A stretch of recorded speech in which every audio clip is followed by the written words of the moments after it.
व्यास जी कथा सुना रहे हैं कि एक समय नौमी सारण्य, जैसे इस कलयुग में हरिद्वार पवित्र तीर्थ है, ऐसे इस सतयुग में जो है नौमी सारण्य हुआ करता था। वहाँ 88,000 ऋषियों ने बड़े समय तक बड़ा तप किया, यज्ञ किए, हवन किए। उनके मन में कामना हुई कि हर किसी के बस की बात नहीं है बड़ी बड़ी यज्ञ करना, हवन करना, तप करना।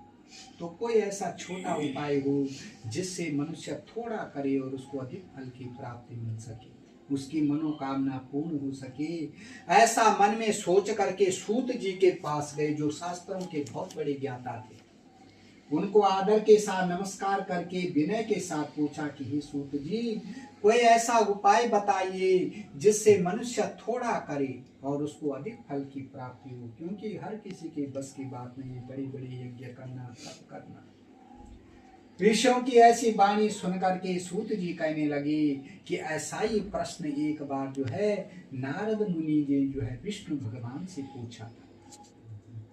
कहते हैं कि एक समय नारद जी घूमते घूमते इस मृत्यु लोक पे आए, मृत्यु लोक पृथ्वी लोक पे आए। यहाँ आकर के क्या देखते हैं कि मनुष्य जो अनेक योनियों में जिनका जन्म हो रखा है, योनियों का मतलब है कोई ब्राह्मणों के घर में, कोई क्षत्रियों के, कोई वैश्यों, किस तरह लोगों का जन्म हो रखा है। अपने अपने कर्मों के द्वारा दुखी हो रहे हैं, क्योंकि जैसा जो कर्म करता है उसी का फल उसको मिलता है। और अच्छा कर्म तो कोई कर नहीं रहा था, सभी उल्टे सीधे कर्मों में लगे हुए थे। कोई बेईमानी कर रहा, कोई किसी को ठग रहा, कोई किसी कैसा कर। और जैसा कर्म इंसान करता है वैसे ही उसको फल की प्राप्ति होती है। भगवान कभी किसी को सुख दुख नहीं देते, सुख दुख केवल अपने कर्मों के अनुसार मिलता है। नारद ऋषि से दया आ गई मन में, सोचा इनके दुखों का निवारण कैसे हो सकेगा। ऐसा मन में सोच करके विष्णु लोक को गए।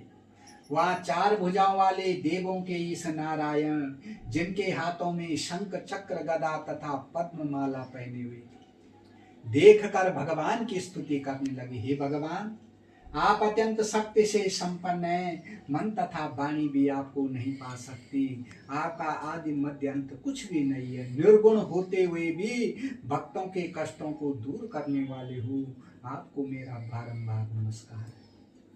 नारद जी की ऐसी वाणी सुनकर के विष्णु भगवान ने कहा, हे नारद, तुम्हारा यहाँ किस काम के लिए आगमन हुआ है, निसंकोच कहो।